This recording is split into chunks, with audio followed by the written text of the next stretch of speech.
Mike Owens and Inside Fighting here, and it is always a pleasure to be joined by Caio Borralho. Caio, how are you, my man? It's always good to catch up. What's up, Mike? How are you, brother? Very happy to be here as always, catching up with you.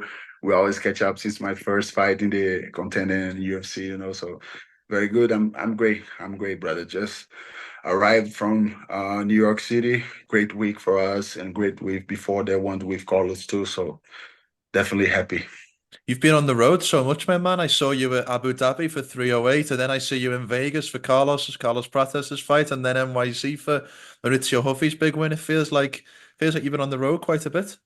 Yes, I've been traveling a lot, and actually I love it, Since I began this MMA career, I always wanted to travel the world through my art, through my job, through what I do, through my effort, and things are happening, So I'm very happy. I'm always happy when I travel, and I'm going back to Vegas in maybe 2 weeks again. What are you going back to Vegas for? Anything just to use the PI or anything in particular? No, actually, we were from Fighting Nerds were nominated Gym of the Year on the MMA Awards. So we're going there to get this trophy. Brother, I with hope I hope we win.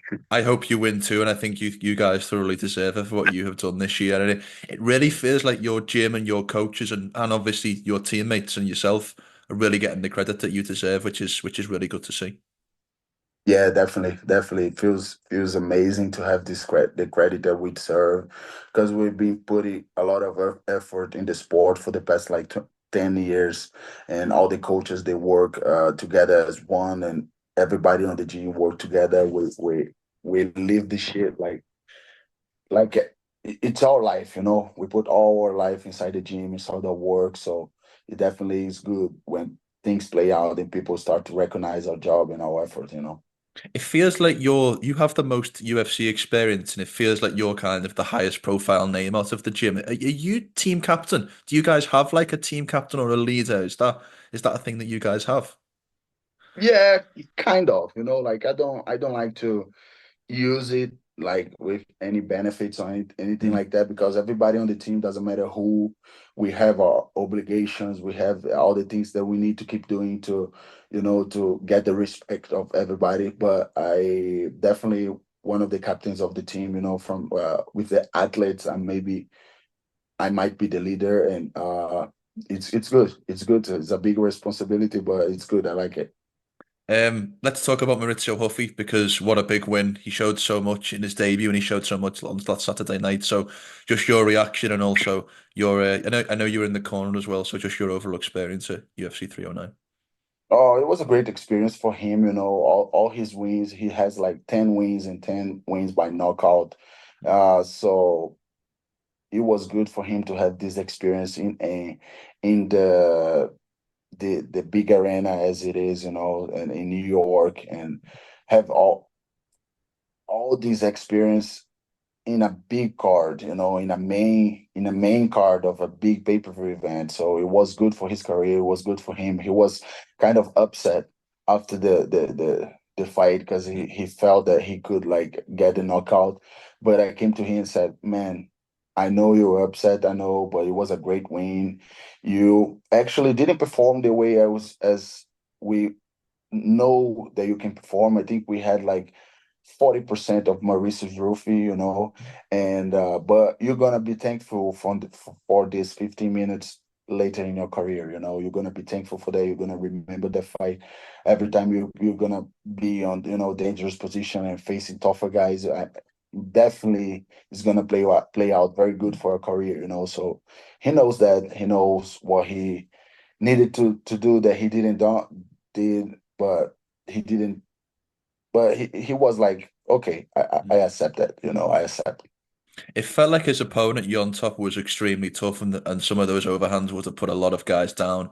It also felt a little bit like Maurizio was hunting for that KO a little bit. He looks like he was trying to really put too much into those shots. So as you Yes, say, those 15 minutes will serve him very well when he fights the real top guys of the lightweight division. yeah, exactly. Because it was a hard moment because there was a lot of of expectations of Ruffy, mm, mm, and that's why they put him to open the main card.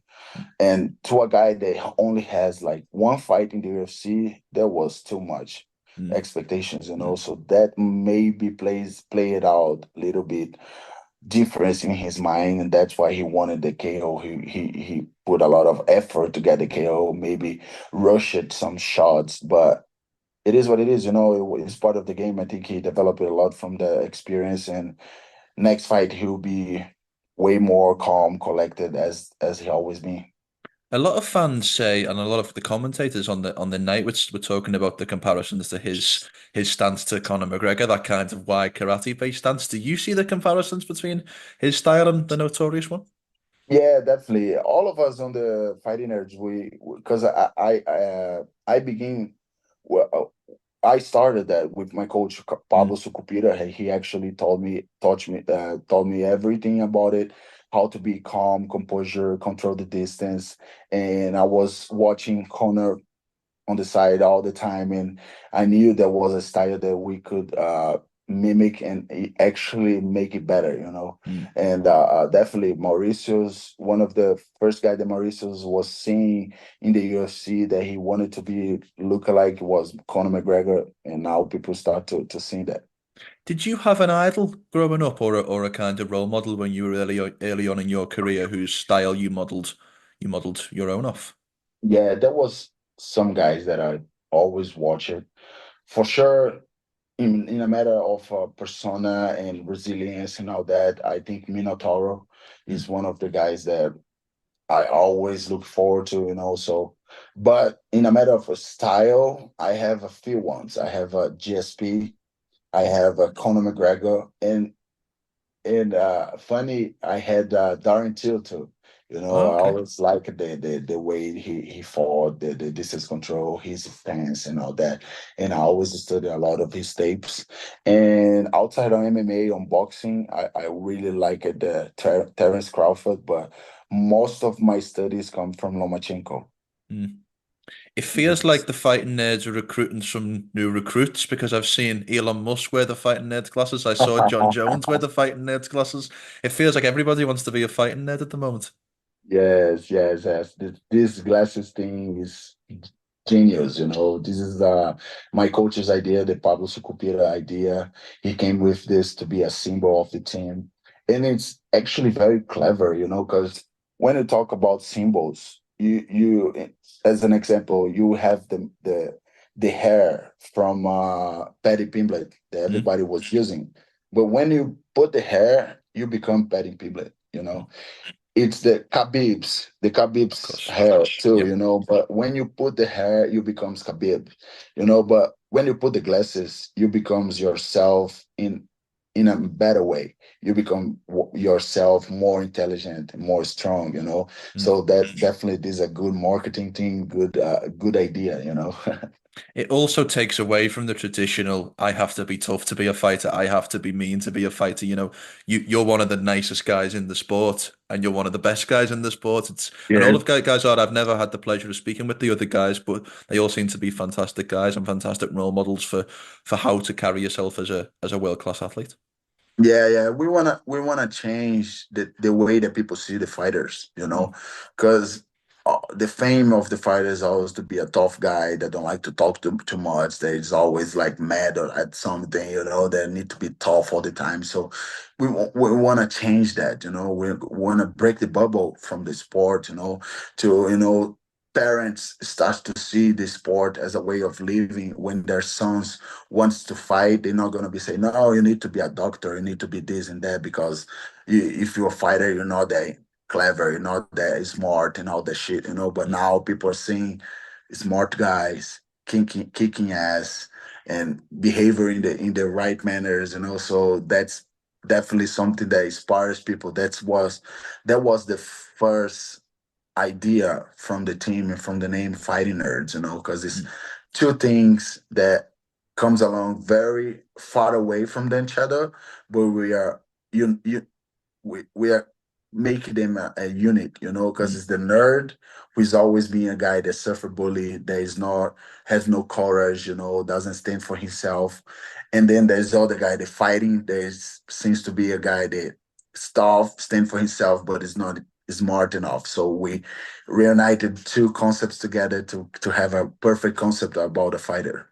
I love it. I love it. Look, we have to talk about you and what's next because I keep hearing these rumors that you could be going down under for UFC 312 with a matchup against Israel Adesanya. But then I also hear rumors you might be fighting Nasruddin Imavov in the 1st of February in Saudi Arabia. So where are you at and what's the ideal next move for Caio Borralho?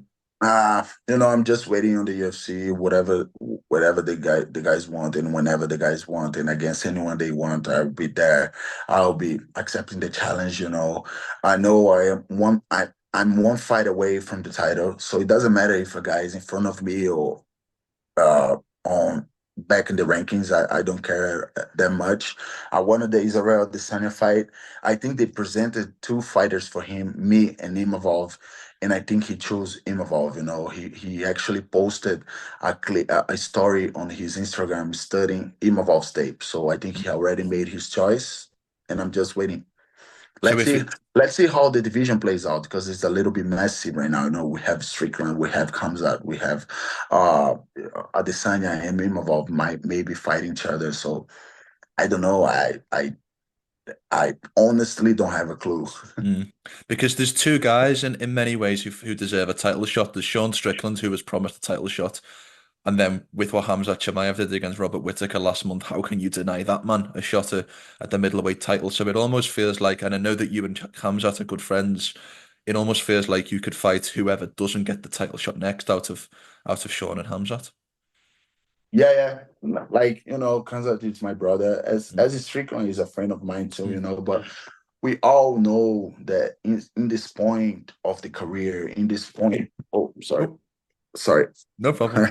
So in this point of the career, in this point of the sport, the highest level in the sport, top five, top six in the world, we don't get to choose much, Mm, we know, like it's something like it's a moment that can be a life-changing moment, mm, so we don't choose that, so anyone they puts in front of me, I'll respectfully fight and go for the win and get my belt. Later in 2025, I'll be with my belt. mm. We talked about the Chimaev and Whittaker fight the last time that we spoke, and you kind of predicted exactly what was happening, which was the Khamzat would be too much for Robert. But did you expect the fight to go exactly how it did and how dominant and how quick Khamzat made that look? Yeah, I knew as soon as Kanza touches Robert Whittaker with his grappling and wrestling skills, I knew that Whittaker wouldn't have any answer to that. I was just impressed how fast Hansa shot for the takedown, how fast and how fast he finished the fight too, how strong it was his grip and all that. Mm, But I knew in the first moment that the fight's gonna play out like this, as I said to you in our mm, last interview. And I think there's one thing that I'm good is to predict fights. So mm. I'm doing good work. Who's a harder sparring round, Sean Strickland or Khamzat Chimaev? Ooh, actually, is two different styles. Of course. Strickland, tremendous gas tank, good striking, always puts pressure all the time. And the other side, that comes out that puts pressure, but with his grappling all the time. So definitely, I cannot say who is the hardest, but definitely both are very hard Mm. guys to spar. Who do you think should get the next title shot? Because Dana has promised Sean Strickland the title shot, but as I mentioned, you do what you do against what Hamza Chimaev did against Robert Whittaker. Hard to deny such a great performance to get Yeah, that so title fight. so there's 2 points on that. I think Sean Strickland deserve it because Dana already said that, Dana already promised that, and he fight and his fight with Dricus Duplessis, I think he won the fight. Mm, Everybody thought he won the fight, so I think he might be the next one to shot it for the title. I think he deserved that spot.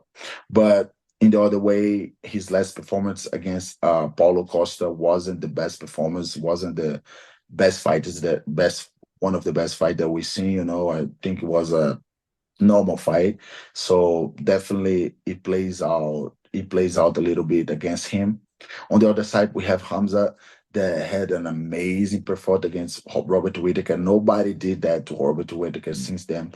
But I think he needs to do maybe one more fight in the division to see if he fits the division, if he's ready to face the champion. Also, definitely 2 points. But I think right now I can say maybe Strickland deserves it most.